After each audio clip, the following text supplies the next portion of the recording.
नमस्कार, मैं हूं मृत्युंजय कुमार झा और आज कमोडिटी मार्केट में जबरदस्त एक्शन है। दोनों तरफ का एक्शन है, नीचे का भी और ऊपर का भी। नीचे का एक्शन कच्चे तेल में है, जोरदार गिरावट है और हालांकि गिरावट एग्री मार्केट में भी बहुत ज्यादा है, लेकिन क्रूड की बात करते हैं सबसे पहले। और 7% तक कच्चे तेल के दाम टूट चुके हैं। एमसीएक्स पर कच्चा तेल आप देखिए कि इस वक्त करीब 5.5% नीचे है और 5500 के बेहद करीब पहुंच चुका है। नामेक्स क्रूड 6.5% के आसपास नीचे है और ब्रेंट क्रूड का भाव भी 5.5% नीचे है। तो कच्चे तेल में जोरदार गिरावट की सबसे बड़ी वजह यही है कि जिस तरह से कोरोना के नए वेरिएंट मिले हैं साउथ अफ्रीका में और बाकी जगहों में, उसका एक बड़ा इंपैक्ट हुआ है मार्केट के ऊपर, क्योंकि बाजार को ये लगने लगा है कि अगर कोरोना की चिंता दुनिया भर में गहराती है, बढ़ती है, तो डिमांड के मोर्चे पर एक बड़ी चिंता आएगी। कच्चे तेल की डिमांड कम होगी, जिसका बड़ा इंपैक्ट आज हम प्राइस के ऊपर देख पा रहे हैं। तेज गिरावट है। अब यहां से बाजार की चाल क्या होगी? क्या ये मार्केट में एक पैनिक सेलिंग है, पैनिक का माहौल है, या वाकई मार्केट में डिमांड घटने की चिंता ज्यादा हावी हो गई है जो लंबे वक्त तक बनी रहेगी? इसी पर हम बात करेंगे। हमारे साथ दो खास मेहमान हैं। रविंद्र राव हैं, इस वक्त हमारे साथ जुड़ रहे हैं, और साथ ही हमारे साथ तरुण सत्संगी हैं। आप दोनों का बहुत स्वागत है। रविंद्र जी, सबसे पहला सवाल आपसे ये, क्या आज की क्रूड की गिरावट एक पैनिक है मार्केट में, या आपको लगता है कि अभी तो गिरावट शुरू हुई है? Good afternoon Mrityunjay. नहीं, मुझे लगता है कि ये पैनिक सेलिंग है, क्योंकि अगर आप देखें तो अक्रॉस बोर्ड जो भी इकोनॉमिकली सेंसिटिव कमोडिटीज है, इक्विटी मार्केट्स है, सब जगह पे एक शार्प फॉल आया है। और मेरे हिसाब से वही रीजन है जिसकी वजह से हम क्रूड में भी एक फॉल देख रहे हैं। क्रूड में ऑलरेडी एक सेलिंग चल रहा था, क्योंकि यूएस से और जो दूसरे कंट्री से जो स्ट्रेटेजिक रिजर्व्स ओपन करने का जो बात चल रहा था, आई थिंक वो ऑलरेडी सप्लाई को लेके एक प्रेशर था, और अभी डिमांड को लेके एक चिंता आ गई है because of the new variant. तो मेरे हिसाब से एक डबल इम्पैक्ट हुआ है क्रूड में। लेकिन मुझे लगता है कि इसका जो ये कंटिन्यू रहेगा कि नहीं, I think that will depend कि जो नया कोरोना वायरस का जो वेरिएंट आया है वो कितना घातक होता है। तो आई थिंक अगर वो ज्यादा इम्पैक्ट करता है तो मेरे ख्याल से डिमांड को लेके थोड़ी सी चिंता हो सकती है, और उसके वजह से ही क्रूड में और थोड़ा सा फॉल आ सकता है। अदरवाइज मुझे लगता है कि थोड़ा स्टेबलाइज होना चाहिए। $72 के आसपास एक सपोर्ट है WTI क्रूड में, और अगर एमसीएक्स की बात करें तो एमसीएक्स में 5450 5400 के आसपास एक सपोर्ट है। अगर उसे ब्रीच नहीं करता तो एक थोड़ा सा बाउंस बैक आ सकता है, बट ओवरऑल ट्रेंड थोड़ा सा नीचे ही है, तो सेल ऑन रैली एक स्ट्रेटजी होनी चाहिए। अच्छा, तो ये राय आपकी है क्रूड के ऊपर। लेकिन तरुण जी, अगर मैं आपसे ये पूछूं कि 5500 के आसपास है एमसीएक्स पर कच्चा तेल, क्या इस भाव पर अभी ट्रेडर को एंट्री लेनी चाहिए, या आपको लगता है कि भी दूर रहना चाहिए, मार्केट में कुछ भी हो सकता है? सर्टेनली मार्केट में देखिए, नो डाउट करेक्शन होगा। जिस तरीके से डिमांड सेंटीमेंट हिट किया है साउथ अफ्रीका में न्यू वेरिएंट आने के बाद में, ब्रिटेन ने इन नी जट response to it flight cancellation किया। अदर कंट्रीज भी शायद इस डिसीजन को विटो कर सकती हैं। बात की जाए कि इन लेवल पे क्या करना चाहिए, मैं वेट करने का सलाह दूंगा। अगर यहाँ से 150 रुपये का, 100 रुपये से 150 रुपये का जंप आता है, समवेयर क्लोज टू 5680 5700 ऑयल के प्राइस आते हैं, वहाँ पर आई थिंक शॉर्ट इनिशिएट करना चाहिए। सेल ऑन राइज ही इसका सेंटीमेंट रहेगा आने वाले कपल ऑफ डेज के लिए। मुझे ऐसा लगता है 5350 डोमेस्टिक मार्केट में एंड $70 WTI नाइमेक्स में आ सकता है। ठीक है, तो ये बात क्रूड को लेकर हो रही है।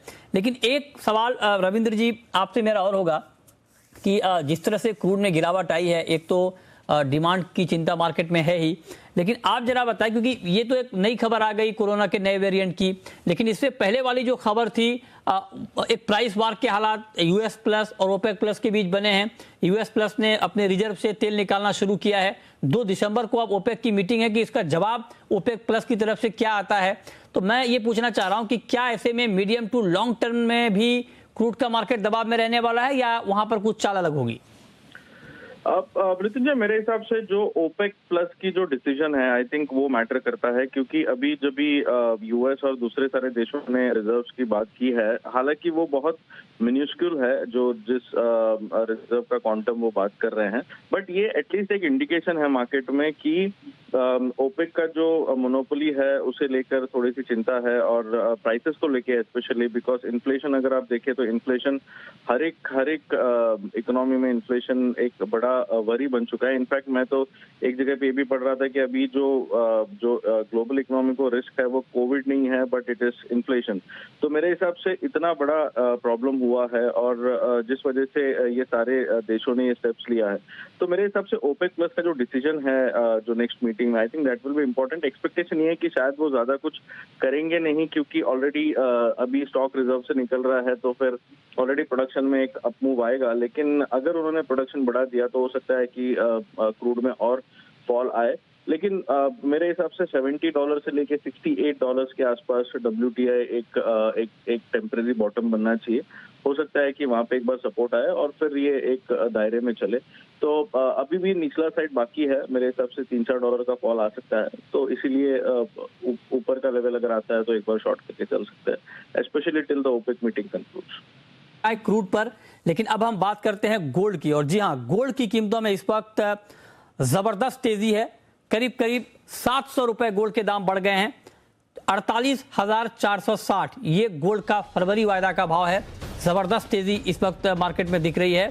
और गोल्ड की तेजी के लिए भी वजह एक ही है, जो कोरोना की नई चिंता आई है, उस नई चिंता ने क्रूड को झटका दिया तो गोल्ड को सपोर्ट दिया है। क्योंकि जब भी कोरोना की चिंता बढ़ती है या दुनिया में कुछ भी ऐसी खबरें आती हैं जिससे कि इकोनॉमी को लेकर कुछ नुकसान वाली खबरें हों, तो गोल्ड पॉजिटिव हो जाता है, क्योंकि सुरक्षित निवेश के तौर पर गोल्ड में डिमांड बढ़ जाती है। आज भी वही हुआ है, रुपया भी काफी कमजोर हुआ, शेयर मार्केट गिरा, इसका पूरा का पूरा फायदा गोल्ड को मिलता हुआ दिख रहा है। तो अब आप जरा बताएं तरुण जी कि क्या गोल्ड में भी एक पैनिक तेजी ही है या ये इस तेजी को थोड़ा बहुत टिकाऊ माना जाए? सर्टेनली फंड बाइंग हमने होते हुए देखा है on account of new Covid variant. ऐसा लगता है शॉर्ट टर्म में तो कंटिन्यू करेगा, मोस्ट लाइकली है कॉमेक्स के अंदर $18-40 तक देखने को मिले। अगर ऐसा होता है और क्योंकि रुपी वीक हो रहा है तो डोमेस्टिक मार्केट में मोस्ट लाइकली 48,500 से 49,000 तक के प्राइस आ सकते हैं। बट मेरा ऐसा मानना है we need to see exactly ये जो स्प्रेड हो रहा है इसका एग्जैक्ट इम्पैक्ट क्या आता है, दैट विल डिसाइड कि गोल्ड में किस तरह का रैली आएगा। अगर ये सबसाइड हो जाता है without giving much dent to the economy, then certainly जो रैली रहेगा वो शॉर्ट लिव्ड रहेगा। लेकिन अगर वैसा वर्सा होता है तो हो सकता है रैली के अंदर लॉन्जेविटी देखने को मिले। बट मेरा ऐसा मानना है फॉर द टाइम बीइंग 1830 से $1840 प्राइस देखे जा सकते हैं गोल्ड के। ठीक है रविंदर जी, आपका क्या व्यू है गोल्ड के ऊपर? जो लोग गोल्ड मार्केट को अभी देख रहे हैं, इस तेजी को देख रहे हैं और इस तेजी में मार्केट में ये प्लान कर रहे हैं कि इस तेजी में शामिल हुआ जाए या नहीं, उनके लिए आपकी सलाह क्या है? Well I think Mrityunjay, gold को डबल बेनिफिट मिला है। एक तो गोल्ड में जो एक्सट्रीम सेल ऑफ हमने देखा था पिछले सेशंस में, तो वो एक सपोर्ट था 1785 के आसपास इंटरनेशनल में। और अभी ये जो नए कोविड वेरिएंट का जो स्टोरी आया है, आई थिंक उसके चलते US डॉलर इंडेक्स और यील्ड अगर आप देखें तो बॉन्ड यील्ड्स में 10 ईयर बॉन्ड यील्ड्स में ऑलमोस्ट 6.3% का एक फॉल है। तो आई थिंक डॉलर इंडेक्स में भी हमने ऑलमोस्ट 97 लेवल से अभी 9630 के आसपास देख रहे हैं, तो वो कहीं ना कहीं गोल्ड को सपोर्ट कर गया है। लेकिन जैसे मैंने क्रूड में भी बताया कि ये कोविड वेरिएंट का जो स्टोरी है, अगर ये एस्केलेट होता है तो मेरे हिसाब से गोल्ड का जो अप मूव है वो कंटिन्यू रहेगा। इनिशियली मुझे लगता है कि 1820-1825 तक इंटरनेशनल में आना चाहिए, और अगर MCX की बात करें तो MCX में 48,300-400 का लेवल पॉसिबल है। अगर एस्केलेट नहीं होता है तो हो सकता है कि 1820 से फिर से एक बार हम इसमें करेक्टिव मूव देखें। प्लस रुपी में जो डिसीजन हुआ है, रुपी अगर देखें against dollar, it is almost close to 75 now, तो उसने भी सपोर्ट किया है इंडियन मार्केट्स को। तो मेरे हिसाब से सर 48 रोकना चाहूंगा रविंद्र जी, 48,500 के आसपास पहुंच गया है सर फरवरी का वायदा गोल्ड का। जी मैं एक्चुअली मैं दिसंबर का बोल रहा हूँ, so December yes it is closing to expiry. तो मेरे हिसाब से अगर आप फरवरी का बात करें तो फरवरी में अराउंड 48,800 से लेके 49,000 तक के लेवल्स पॉसिबल है। और इंटरनेशनल अगर देखें तो इंटरनेशनल में अराउंड से $18-25 तक के लेवल्स पॉसिबल है। शुक्रिया रविंद्र जी आपका, तरुण जी आपका जुड़ने के लिए, बताने के लिए कि अभी गोल्ड में और क्रूड में क्या स्ट्रैटेजी आपकी होनी चाहिए।